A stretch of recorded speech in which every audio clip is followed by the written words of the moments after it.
آپ نے جو حدیث ذکر کی ہے صحیح بخاری حدیث نمبر 114، یہ حدیث کرتاس یعنی حدیث کاغذ کہلاتی ہے۔ یہ نبی صلی اللہ علیہ وسلم کی وفات کے وقت ایک واقعے کی وضاحت کرتی ہے جب آپ صلی اللہ علیہ وسلم نے تحریری وصیت لکھوانے کی خواہش کا اظہار فرمایا تھا تاکہ امت گمراہ نہ ہو، لیکن صحابہ کرام کے درمیان اختلاف رائے پیدا ہو گیا کہ اس وقت نبی صلی اللہ علیہ وسلم کی طبیعت نازک ہے اور قرآن ہمارے لیے کافی ہے یا تحریر لکھوانی چاہیے۔ حدیث کا مفہوم اور سیاق۔ نمبر 1، نبی صلی اللہ علیہ وسلم کا ارشاد، آپ نے فرمایا کہ مجھے کچھ لکھنے کا سامان دو تاکہ میں تمہارے لیے ایک تحریر لکھ دوں جس کے بعد تم کبھی گمراہ نہ ہو سکو گے۔ نمبر 2، حضرت عمر کا موقف۔ حضرت عمر نے کہا کہ نبی صلی اللہ علیہ وسلم پر شدت مرض ہے اور ہمارے پاس اللہ کی کتاب یعنی قرآن موجود ہے جو ہدایت کے لیے کافی ہے۔ نمبر 3، صحابہ کرام کے درمیان اختلاف۔ کچھ صحابہ نے کہا کہ لکھنے کا سامان لایا جائے، کچھ نے حضرت عمر کی بات سے اتفاق کیا۔ اس پر شور غل اور اختلاف بڑھ گیا۔ نمبر 4، نبی صلی اللہ علیہ وسلم کا حکم ہے۔ آپ نے فرمایا کہ میرے پاس سے اٹھ جاؤ، میرے پاس جھگڑنا مناسب نہیں، یعنی دفع ہو جاؤ یہاں سے، مت جھگڑو یہاں پہ۔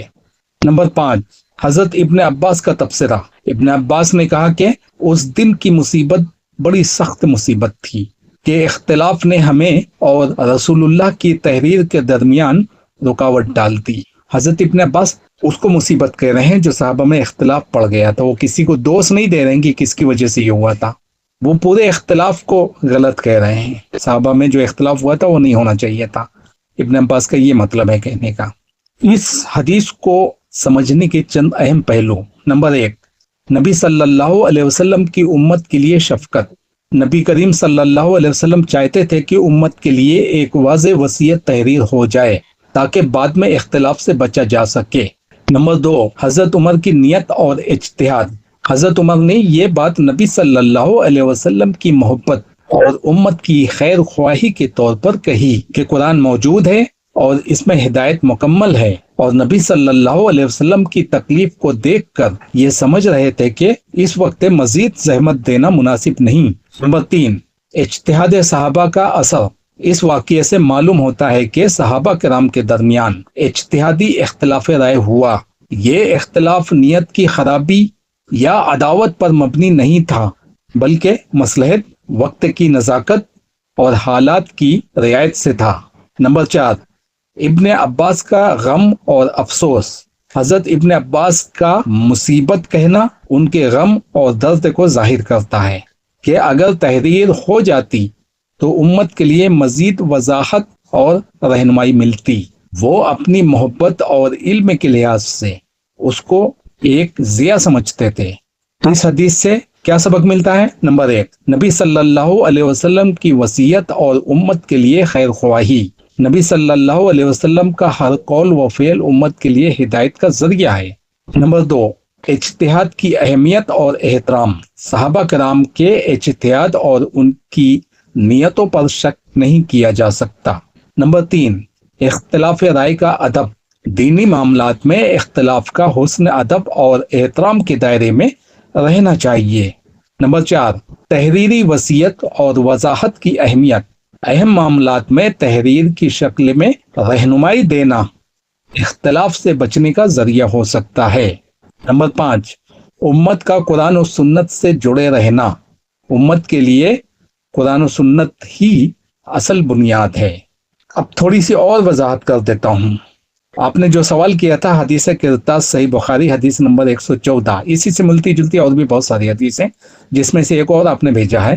اس کے حوالے سے اس پر اہل سنت والجماعت اور اہل تشیع کے مابین تفسیری اختلاف موجود ہے۔ دونوں مکاتب فکر اس حدیث کو مانتے ہیں لیکن اس کے مفہوم اور پس منظر میں فرق رکھتے ہیں۔ نمبر 1، اہل سنت والجماعت کا نقطہ نظر۔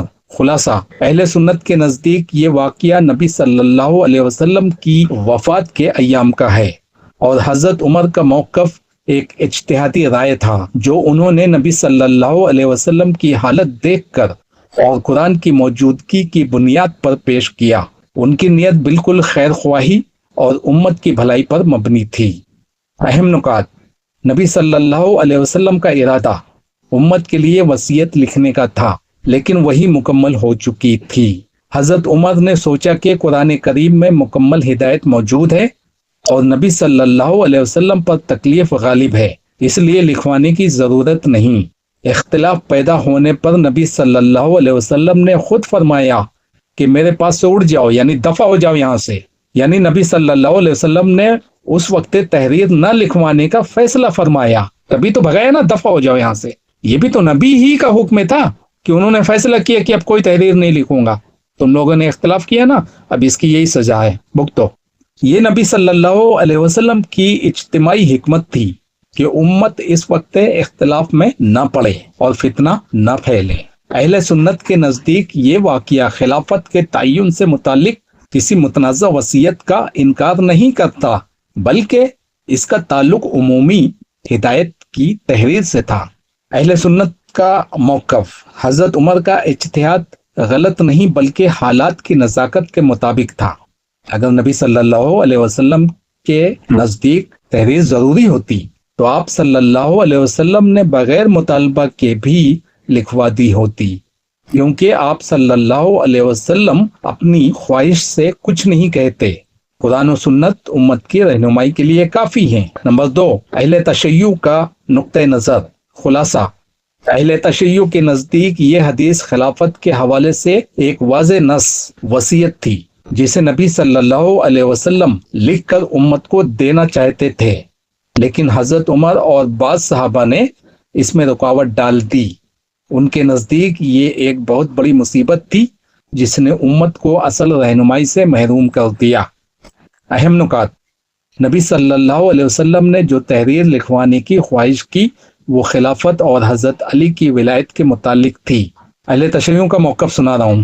حضرت عمر کا یہ کہنا کہ ہمارے پاس اللہ کی کتاب کافی ہے، نبی صلی اللہ علیہ وسلم کے ارادے کے مقابلے میں اجتہاد نہیں بلکہ حکم نبوی میں مداخلت تھی۔ ابن عباس کا جملہ مصیبت بڑی مصیبت تھی، اہل تشیع کے نزدیک ایک واضح اجتہاد ہے کہ نبی صلی اللہ علیہ وسلم کی وصیت نہ لکھوائی جا سکی۔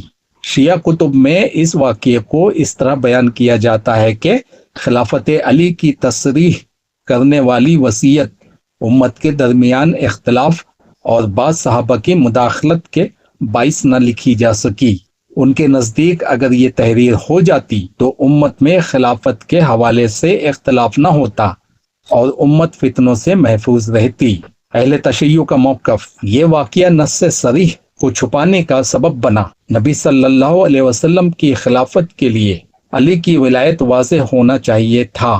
حضرت عمر نے نبی صلی اللہ علیہ وسلم کی بات میں مداخلت کر کے ایک بہت بڑی دینی مصیبت کا دروازہ کھولا۔ خلاصہ تقابلی جائزہ۔ نقطہ: اہل سنت والجماعت کا موقف، اہل تشیع کا موقف۔ نبی صلی اللہ علیہ وسلم کا ارادہ امت کے لیے عمومی وصیت، خلافت علی کی نص صریح، حضرت عمر کا موقف اجتہادی رائے اور نبی کی خیرخواہی نص نبوی میں مداخلت۔